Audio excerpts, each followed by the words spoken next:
Përshëndetje miqtë mi, jam shumë e lumtur të shoh që jeni rikthyer edhe një herë në kanalin tim. Unë jam Igena Neli, por ju që jeni për herë parë këtu. Ka komentuar Irena numrin 13. Jam më shumë se sa e lumtur për këtë numër, sepse është numri im me fat. E konsideroj një ndër numrat më të bukur.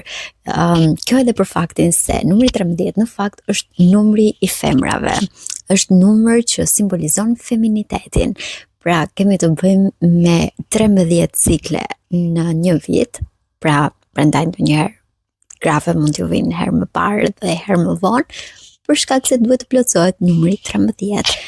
Dhe na simbolizon ne, edhe janë pavarësisht se për shumë prej nesh mund t'jenë shumë të lodhshme, janë lulet e jetës. Dhe është mënyra se si ne dhe vetëm gratë mund të bëhen nëna, mund të vazhdojnë jetën në tokë. Dhe përveç kësaj, është një numër që ka shumë pastërti hyjnore, kështu që numri 13 është vërtet shumë i veçantë për mua.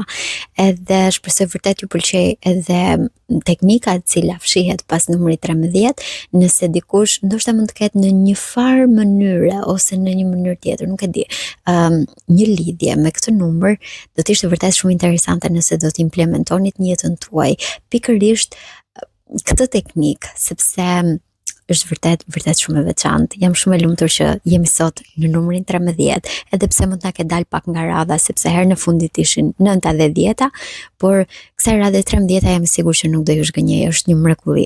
Flokët e mia mos jenë në ditën e tyre më të mirë, por merrni parasysh që është kohë me shi, edhe flokët marrin pak nga ajo lagështia e ajrit.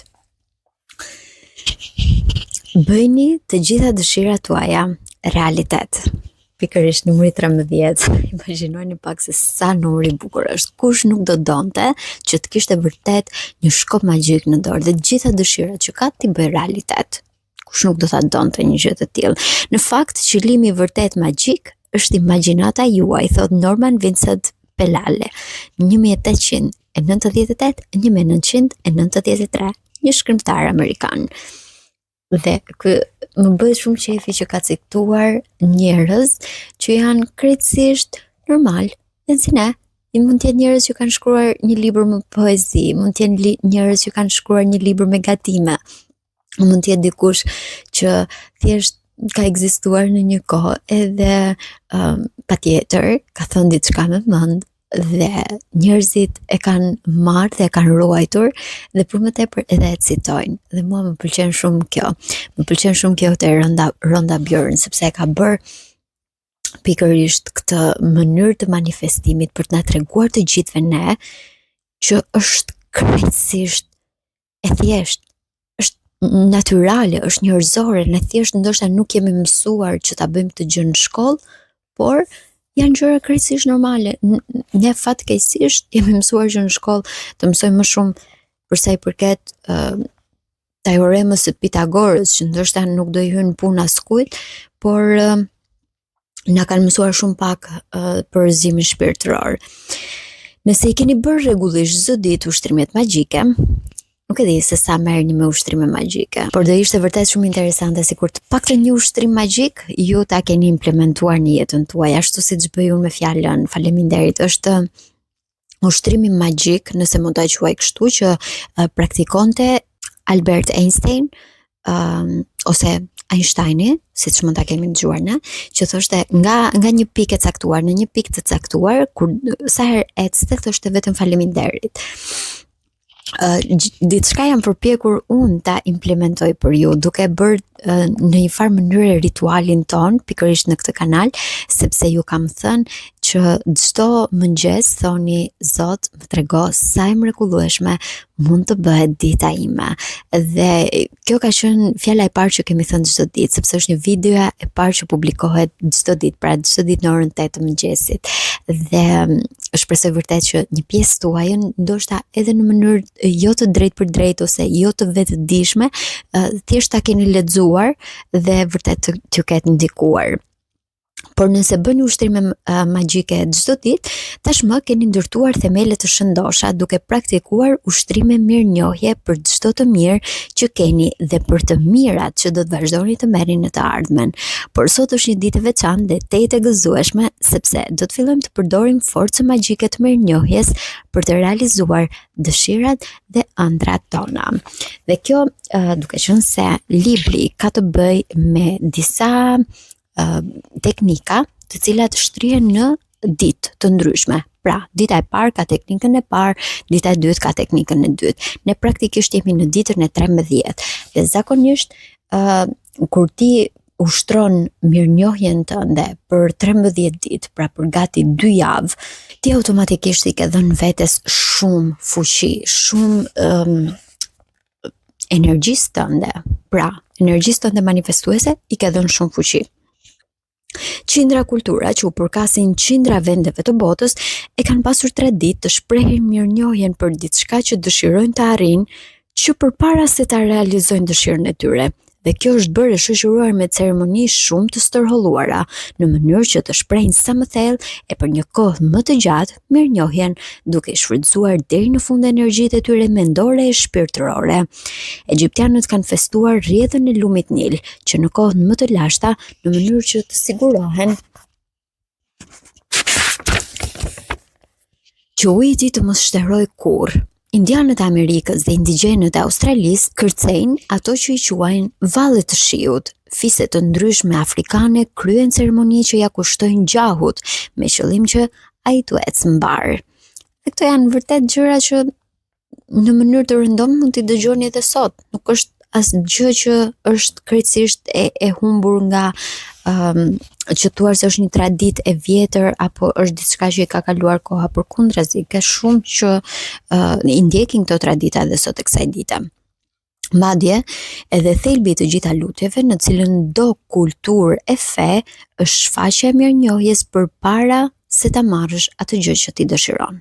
E di që ne nuk kemi ndoshta një kulturë shumë të fuqishme për sa i përket besimeve, por përmes ligjit manifestimit do të arrini të mësoni se sa vërtet e rëndësishme janë këto. Nuk dua që të shkoni deri në ekstreme ku ju bëhet edhe shpërlarje truri, përkundrazi, dua të mësoni vetëm më të mirën, vetëm thelbin. Atë që ju ndihmon ju që të arrini plotësimin e dëshirave pra. Ligji i tërheqjes universale thotë se objektet e njëjta tërheqin njëra tjetrën. Bazuar në këtë ligj, në fillim duhet të krijoni në mendjen tuaj imazhin e objektit ose të çfarë do gjëje tjetër që dëshironi. Pastaj, që ta tërhiqni dëshirën tuaj, duhet të ndiheni sikur e keni arritur atë që dëshironi, ose e thënë më saktë, të ndiheni ashtu sikurse do të ndiheshit po ta kishit bërë tuajën atë çka doni. Mënyra më e thjeshtë për të bërë një gjë të tillë është të ndiheni mirënjohës përpara se ta realizoni dëshirën tuaj. Nëse më parë nuk ju kishte shkuar ndërmend që ta përdorni mirënjohjen për të arritur atë që dëshironi, tani e mësuat edhe një veti tjetër të forcës së saj magjike. Dhe shkrimet e shenjta pikërisht këtë premtojnë. Ata që do të ndihen mirënjohës tani do të marrin akoma më shumë në të ardhmen. Dhe ai ose ajo do të jetojë në begati. Këto janë fjalë vërtet mrekullueshme që një njeri që mund të jetë ulur të ketë lexuar Biblën ose Kuranin, jam e sigurt që i ka gjetur, jam e sigurt që i ka hasur. Por duke qenë se fatkeqësisht, sidomos të rinjt, janë shumë herë më larg besimeve. Dhe të arrish në fakt të njehesh me një forcë të tillë që ekziston tani në mendjen tënde, ti thjesht të duhet të mësosh ta përdorësh, pra në një farë mënyrë të dhurohet Chelsea, do të ishte vërtet shumë e mrekullueshme. Edhe për gjithë njerëzit që ndoshta nuk duan, duke qenë se feja, besimi, jo besimi, feja më saktë, për qenë e saktë në terma. Feja është politizuar shumë, edhe shumë njerëz kanë frikë edhe të shkojnë edhe të shfaqen te kishat e xhamia. Është më mirë që ti të mësosh vetëm thelbin nga besimi. E ku ka më mirë se me teknikat e manifestimit që ti të mësosh vetëm thelbin e besimit, pa që nevoja që të shpërlahet truri ose të besosh gjëra që thellësisht ti nuk e ndjen që këto janë të vërteta. ju duhet të falenderoni përpara se të merrni, e jo pasi të arrini atë që dëshironi. Sigurisht ju mund të falenderoni edhe pasi ta keni arritur, por nuk është se ka të njëjtën vlerë. Nëse ti do ta afrosh atë gjë që të ndodh sa më shpejt, ti duhet falenderosh që më përpara. Patjetër, nëse ti arrin diçka dhe falenderon për të, kjo është një gjë e mirë në sensin që ti tregon mirënjohje për ta ruajtur dhe për ta shtuar diçka të mirë që ty të ka ndodhur. Shumica e njerëzve tregojnë mirënjohës pasi kanë arritur diçka të mirë, por që të realizoni të gjitha ëndrat, që ta ndryshoni krejtësisht jetën tuaj duke e pasuruar atë në çdo aspekt të saj, duhet të tregojeni mirënjohës edhe më parë edhe më pas. Kur tregojeni sinqerisht mirënjohës për plotësimin e njërës prej dëshirave tuaja që para se të arrini atë, automatikisht ju krijoni edhe një imazh në mendjen tuaj dhe ndjeni sikur tashmë keni realizuar një gjë të tillë. Kaq është ajo që duhet të bëni. Kaq e thjeshtë është. Nëse vazhdoni ta perceptoni atë imazh dhe atë ndjenjë, dëshira juaj do të plotësohet si me magji. Ju nuk do ta mësoni kurrë se si do të ndodh kjo, dhe nuk është detyra juaj që ta gjeni. Kjo në fakt më pëlqen më shumë nga gjitha gjërat, si një person që stërmendoj çdo gjë të mundshme, më pëlqen që ndonjëherë thjesht them faleminderit Zot që e arrita këtë gjë dhe vetëm ta lë trurin të pushoj për disa momente, sepse ka shumë mendime, ka shumë krijime skenaresh në kokën tënde, të lodhin, të marrin energji shumë herë më shumë se sa duhet, dhe ndërkohë ti nuk shijon dot momentin ku je. Faktin që je gjallë, që ke një shtrat të ngrohtë, që ke një pjatë ushqimi të shijshëm, ti harron ti shijosh të gjëra sepse ke mendjen duke u stresuar për 1000 gjëra të tjera, por në momentin kur ti thua faleminderit që u plotësua kjo gjë në mënyrë më të mrekullueshme, ti mundesh thjesht ti hapësh vetes pak pushim dhe të mos stresohesh, të besosh me gjithë zemër se gjërat që ti dëshiron do të plotësohen pikërisht ashtu siç ti do. Dhe ky lloj pushimi është më së i mirëpritur, sidomos në një kohë të tillë kur jemi super të ngarkuar me çdo gjë. Kur ecni në rrugë, a ju shkon ndonjëherë në përmend të gjeni se si funksionon ligji i gravitetit, që këmbët tuaja të lidhen me tokën dhe ju të mos fluturoni në ajër? Sigurisht që jo. Kështu duhet të bëni edhe në rastin e dëshirave tuaja. Të besoni pra. Ashtu siç besoni në ligjin e gravitetit, ashtu duhet të besoni edhe në forcën magjike të mirënjohjes. Duhet të besoni pamëndyshje që sa kohë të tregojeni mirënjohës që më parë për atë që dëshironi në mënyrë të magjishme, dëshira juaj do të bëhet realitet, sepse ky është një ligj universal. Tani kam një pyetje për ju. Cila është dëshira më e madhe që dëshironi të realizoni? Mundet të gjeni të gjithë atë rahatin tuaj dhe ta lini në komente, por nëse jo, do të ishte vërtet shumë interesante nëse do të ulenit edhe do ta shkruanit në mënyrë që mbasi ta shkruani, të jeni thellësisht mirënjohës. Të jeni për disa momente thellësisht mirënjohës që është plotësuar, madje edhe në mënyrë akoma më të mrekullueshme nga sa ju mund ta mendoni. Nuk keni në fakt asnjë arsye pse të prisni më gjatë. Saktësojeni pikërisht tani se çfarë dëshironi vërtet në jetën tuaj. Madje nëse mundeni, shkruani një listë të tërë me dëshira, dhe pasi të keni shkruar një listë të plot me dëshira, shkruani 10 më të rëndësishmet. Pra ato 10 që i doni me patjetër, ato 10 të panegociueshmet. Ato mund t'ju përkasin aspekteve të ndryshme të jetës, si për shembull mund të jetë gjendja ekonomike, shëndeti, familja, puna dhe suksesi profesional. Saktësoni qartë në mënyrë të hollësishme gjithçka që ka të bëjë me ato që dëshironi më shumë se çdo gjë tjetër. Sepse vetëm duke qenë të qartë, do të mund të shihni me sytë tuaj ndryshimet magjike që do t'ju ndodhin në jetë. Imagjinoni sikur po i kërkoni universit t'ju realizojë në mënyrë magjike 10 dëshirat tuaja më të zjarta, sepse në fakt, duke përdorur ligjin e tërheqjes universale, pikërisht këtë po bëni. Pra po i kërkoni universit. Dhe ndonjëherë është mirë që t'jepni edhe vendime të formës së prerë, që këtë gjë në dua kështu tani, mbaroj. Është vendimi i formës së prerë. Uli para kompjuterit ose merrni një fletore dhe një stilolaps dhe hartoni një listë me 10 dëshirat tuaja më parësore, si zhvijon më poshtë. Dhe unë do t'ju a them sepse edhe Rhonda Bjorn i ka renditur këtu. Duke menduar sikur i keni plotësuar ato. Ky është thelbi, ky është sekreti, nëse mund ta quaj kështu. Ky është çelësi që duhet të mbani mend pikërisht në këtë numër 13. Duhet t'i shkruani dëshirat tuaja sikur ato janë plotësuar tashmë, sepse vetëm në këtë mënyrë ti jo vetëm që i thua mendjes tënde se duhet të jesh mirënjohëse që më përpara, por ti e shkruan, pra ti e bën fakt të kryer që kjo gjë ka ndodhur. Dhe thuaj faleminderit për rrogën që mora. Dhe plotësojni dëshirën që doni të realizoni. Dhe Rhonda Bjorn jep edhe disa shembuj të tjerë, pavarësisht se unë e plotësova të parën. E plotësova me faktin që mora rrogën në kohë ose mora paradhënie që të bëj dhurata për vitin e ri. Nëse dëshironi mund t'i jepni edhe arsye, domethënë për çfarë jeni kaq të lumtur dhe mirënjohës për të, sepse thjesht në këtë mënyrë ju do ja mbushni mendjen vetes tuaj në këtë rast që kjo gjëja ka ndodhur, sepse tashmë keni dhënë edhe arsyet. Dhe Rhonda Bjorn thot: faleminderit për rezultatet e larta në provimin e konkursit, gjë që më dha mundësinë të studioj për degën time të parapëlqyer. Kushdo që është duke pritur ndoshta për një mundësi shkollimi, do të ishte vërtet shumë interesante kjo. Faleminderit për lajmin e mrekullueshëm që jam shtatzën dhe së shpejti do të kem një fëmijë për të gjithë ju nënat e reja dhe nënat e ardhshme që po prisni ose dëshironi, që më saktë dëshironi. Sepse pastaj pritja fillon mbas shprehjes së dëshirës.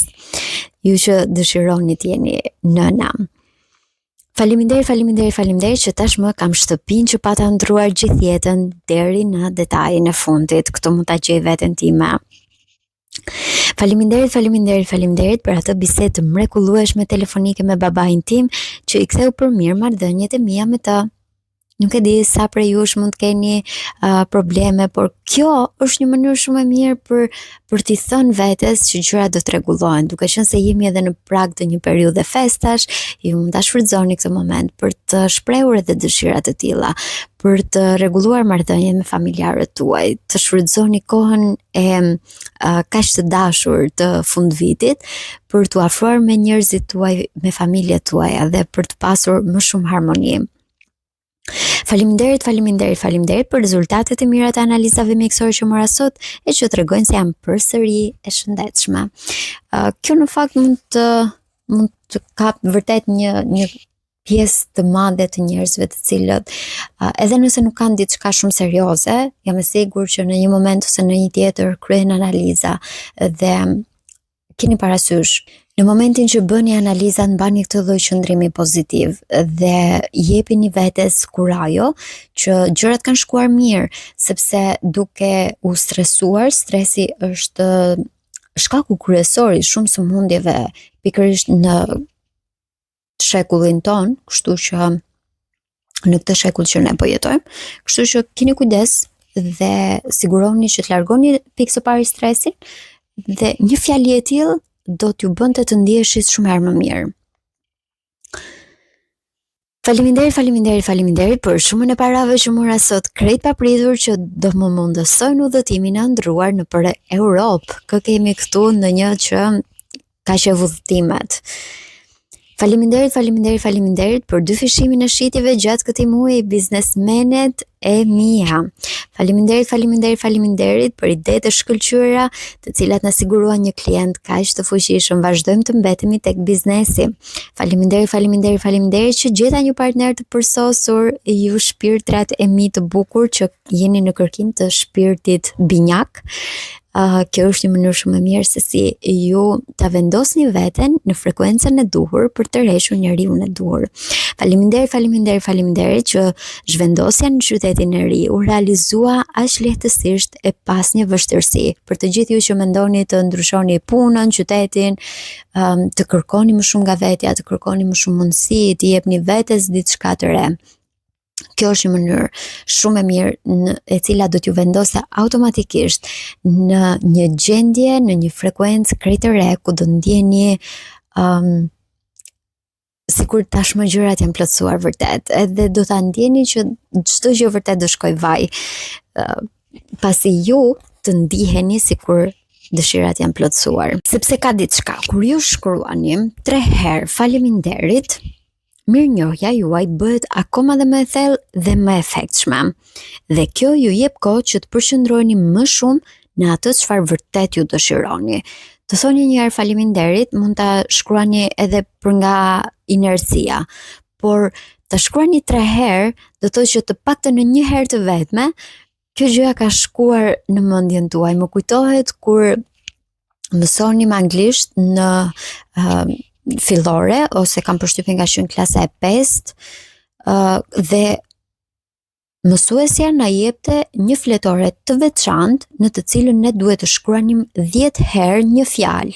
Dhe kështu ishte edhe emri i fletores, fletorja e 10 herë një fjalë dhe ti shkruaje 10 herë të njëjtën gjë. Dhe unë jam ndër njerëzit që e di anglishtën më mirë nga gjithë paktën bashkëmoshatarët e mi, kjo sepse kam ardhur nga një mënyrë regjim i tillë të mësuarit. Edhe nuk e di nëse kjo ka qenë për të gjithë, por se pastaj varet edhe nga aftësia nxënëse e secilit, por mendoj që kjo ka qenë një ndër arsyet kryesore pse unë e flas, e shkruaj, e di domethënë një pjesë të mirë të fjalëve, sepse kështu ndodh. Në momentin kur ti përqendrohesh në diçka, edhe nëse ti do ta shkruash 3-4 herë nga inercia, të 5-ën se 6-ën do ta shkruash sepse vërtet ti e di. Dhe në këtë mënyrë ju ndjeni më thellë mirënjohjen kur ju e shkruani disa herë, nëse mundeni shkruani edhe më shumë se 3. Madje nëse nuk ndiheni për momentin mjaftueshëm thellësisht mirënjohëse, mund ta shkruani disa herë, më shumë se sa edhe 10 herë, në mënyrë që derisa të vendoseni pikërisht në atë valë energjie që jeni thellësisht mirënjohës për atë gjë që ju dëshironi të shkruani më vonë, për atë dëshirë, në mënyrë që sepse në fund të ditës është dëshira juaj dhe a do donit ju të jepnit dëshirës tuaj një energji gjysëm, çerek, koti fare? Jo, ju dëshironi që energjisë tuaj, dëshirës tuaj të jepni më të mirën, mirënjohjen më të thellë. Prandaj siguroheni që ta bëni këtë për vete, mos e bëni për asnjë tjetër, bëjeni për veten tuaj. Sepse Rhonda Byrne thotë që kur ju e shkruani 3 herë fjalën faleminderit, mirënjohja juaj bëhet më e thellë dhe më efektshme, dhe kjo ju jep kohë që të përqendroheni më shumë në atë çfarë dëshironi. Dhe kur ju shkruani disa herë faleminderit, ju e mendoni vërtet me tamam atë fjalën tjetër që do të shkruani pas, atë dëshirën tuaj. Pra nuk do të jetë një dëshirë e hedhur thjesht dua 5 milion lek. Jo, do të jetë një dëshirë që të jetë e ndjerë dhe ju e dini që vërtet këtë gjë e dëshironi patjetër. Të thuash 3 herë faleminderit është gjithashtu një formulë magjike, sepse numri 3 është një numër i të gjitha krijimeve të reja në gjithësinë ku jetojmë. Për shembull, duhet një femër dhe një mashkull që të lindë një krijesë e re, dhe kështu ata bëhen triqenje njerëzore. I njëjti rregull i treshit vepron në të gjitha krijimet e tjera të gjithësisë, duke përfshirë edhe realizimin e dëshirave tuaja. Kur thoni 3 herë me radhë faleminderit, ju nuk bëni gjë tjetër veç se përdorni numrin magjik të krijimit, që është njëkohësisht edhe formula magjike. Hapi i dytë për të bërë të mundur realizimin e të gjitha dëshirave tuaja është që ti ngopni dëshirat tuaja me mirënjohje. Prandaj u thash që duhet vërtet të vendoseni në energjinë tuaj ku jeni thellësisht mirënjohëse, në mënyrë që të mundet vërtet që të merrni më të mirën nga kjo energji. Këtë mund ta bëni përsëri sot sa herë që të keni mundësi. Mund ta shkruani këtë gjë sa herë të doni, gjatë gjithë ditës. nuk është e nevojshme që të përdoret formula për shembull 3-6-9, pra 3 herë në mëngjes, 6 herë në drekë, 9 herë në darkë. Këtë mund ta bëni patjetër, është një teknikë e jashtëzakonshme dhe e sugjeruar nga Nikolaj Tesla, që është një ndër mendjet më të ndritura të shkencës, dhe është vërtetuar që është shumë e efektshme si teknik manifestimi, por nëse nuk doni të ndiqni këtë mënyrë, kur ju thjesht shkruani faleminderit, 3 herë faleminderit, ose më shumë se 3 herë faleminderit, derisa të ndiheni thellësisht mirënjohëse për dëshirën tuaj. Shkruajini gjatë gjithë ditës, nëse keni mundësi shkruajini gjatë gjithë ditës, madje do t'ju sugjeroja që në qoftë se dëshironi që t'i jepni më shumë energji pikërisht dëshirës tuaj, shkruani 3 herë të njëjtën dëshirë, duke shkruar faleminderit sa herë të doni.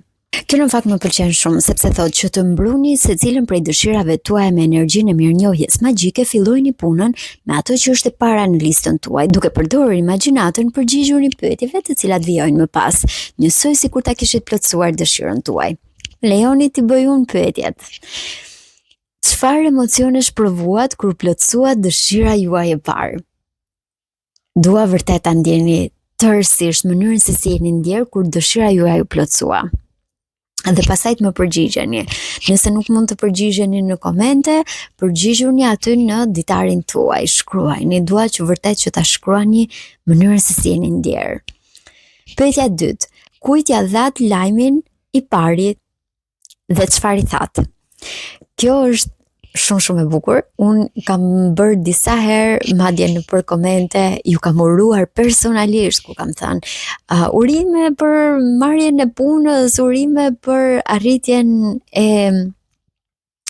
diçka që ju mund të keni dashur, urime për suksesin, për çdo gjë. Unë kam qenë e para, sepse kam besuar vërtet se ju mund të manifestoni gjërat. Dhe të njëjtën lloj besimi që kam unë tek ju, dua që ta keni ju tek vetja. Dhe vërtet të thoni, hey, faktin që mora punën, personit parë ja tregova mamit, babit, vllajt, të dashurit, motrës, nuk e di, këtë keni më afër, më personin e parë që doni t'ia thoni. Dhe patjetër dua që të thoni pse jo, edhe ja thash Migenës, ja shkruajta në komente dhe ja ndihem shumë e lumtur dhe i thash që e mora, i thash që çdo gjë ishte përkryer. Dua vërtet që ta ndjeni, të vendoseni pikërisht aty, e keni plotësuar dëshirën tuaj. Cili është personi i parë që i keni thënë dhe çfarë i thatë? Pyetja e tretë është, cila është gjëja e parë që bët pasi dëshira juaj u plotësua? Ka disa njerëz që festojnë në mënyra të çuditshme. Dikush mund të shkojë dhe të konsumojë ndoshta një ëmbëlsirë, ose dikush do që thjesht të dalë për një ecje, ose dikush do thjesht të dalë dhe të pi një gotë, ose dikush do që thjesht të kthehet në shtëpi, ndoshta mund të jetë momenti kur keni blerë shtëpinë tuaj dhe thjesht doni të ktheheni në shtëpi dhe të filloni të imagjinoni që aty ku do vendosen mobiljet tuaja, si do duken perdet, nuk e di, çdo gjë që mund të keni shprehur dëshirë do të ishte vërtet shumë interesante të na e thonit. Do ishte vërtet shumë interesante të na e thonit, por nëse nuk do e thoni, shkruajeni në ditarin tuaj. Përshkruani me mend se me sa më shumë hollësi që të mundeni. Mbasi ta keni bërë këtë hap të dytë, rilexojini çdo dëshirë duke theksuar me sa më shumë të keni mundësi fjalë magjike faleminderit në mënyrë që të ndjeni mirënjohjen sa më thellë që të jetë e mundur. Pastaj kaloni në dëshirën e dytë dhe ndiqni të njëjtat hapa si më sipër, e kështu me radhë derisa të keni mbaruar të 10-ta. Shpenzoni të paktën 1 minutë me secilën prej tyre. Unë do t'ju sugjeroja të shpenzoni pak më shumë se 1 minutë, sepse dua vërtet që të ndjeni në momentin kur ju keni shprehur dëshirën për të pasur shtëpinë tuaj.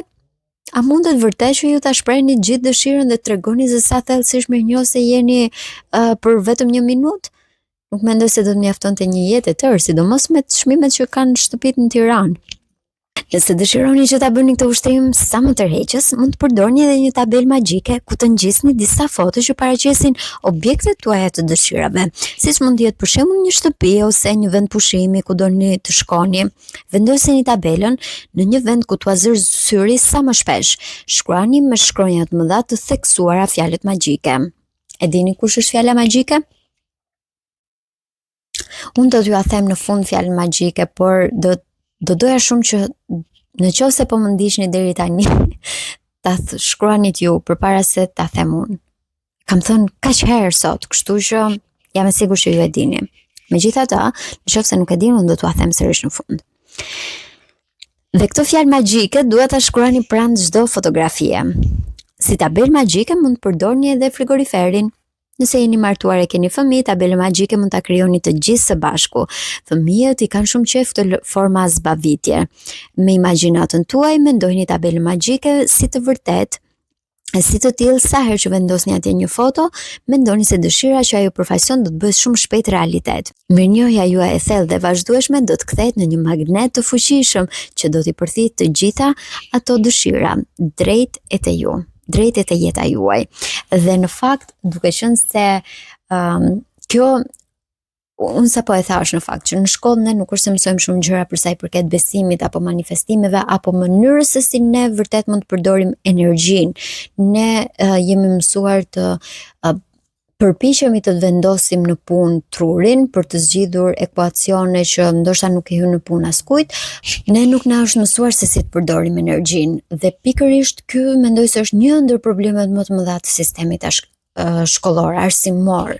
Dhe duke qenë se është krijuar në formë të tillë, pikërisht nga njerëz që ndoshta kanë dashur që të krijojnë më shumë njerëz që nuk janë të aftë për të menduar vetë, për të përdorur energjinë vetë, ja kanë dalë në një farë mënyrë sepse kemi më shumë njerëz që thjesht ngecen në punë 9-5 dhe nuk janë të aftë për të ngritur një biznes të tyre sepse kanë frikë, kur në fakt njerëzit mund të arrijnë çdo gjë që dëshirojnë si duke menduar përmes energjisë. Dhe nëse ju do të mundeni që fëmijëve tuaj t'i mësoni pikërisht këtë gjë, do të ishte një ndër gjërat më të mrekullueshme të brezit të ri, i cili do të vijë dhe duhet vërtet ta kuptojë që nëse e dëshiron diçka me gjithë zemër, me gjithë vëmendjen e mundshme, mundet të arrijë. Këto e kemi parë manifestuar tek shumë njerëz të cilët kanë arritur suksesin, por fatkeqësisht e kemi parë manifestuar edhe në shumë raste kur njerëzit kanë pasur një ndjesi për hakmarrje dhe nëse kanë kaluar edhe 10 vjet, edhe 20 vite duke menduar, duke planifikuar atë hakmarrje, ja kanë dalë në fund. Dhe kjo ndodh sepse njerëzit janë përqendruar në vetëm diçka. Dhe çfarë ndodh, mirë apo keq, universi u ka krijuar mundësitë që të realizohet dëshira e tyre. Ka njerëz që kanë ndruar, fjala vjen, mund të jenë të arrestuar, kanë ndruar lirinë, ja kanë dalë në një mënyrë ose në një tjetër. Dhe duke qenë se truri ynë është kaq i fuqishëm, kjo është koha që ne jo vetëm ta mësojmë për vete, por t'u mësojmë këtë edhe brezave të rinj. Dhe do të ishte vërtet e mrekullueshme nëse do t'u mësonit këtë edhe fëmijëve. Ky ishte numri 13. Numri 13 është përveç se na mëson një formulë magjike se si ne mund të plotësojmë dëshirat, na jep një ndriçim, nëse mund ta quaj kështu, të mendjes se si ne të mundemi që edhe të mësojmë të tjerët përmes kësaj. Dhe jam shumë mirënjohëse që e zgjodhe numrin 13 Irena, sepse si thash edhe në fillim, është edhe numri im, është një ndër numrat më të dashur dhe të falenderoj që më ndoqe deri në fund. Shpresoj që numri tjetër, jam e sigurt që po, por shpresoj që numri tjetër që do të komentoj do të jetë po kaq interesant sa edhe ky 13.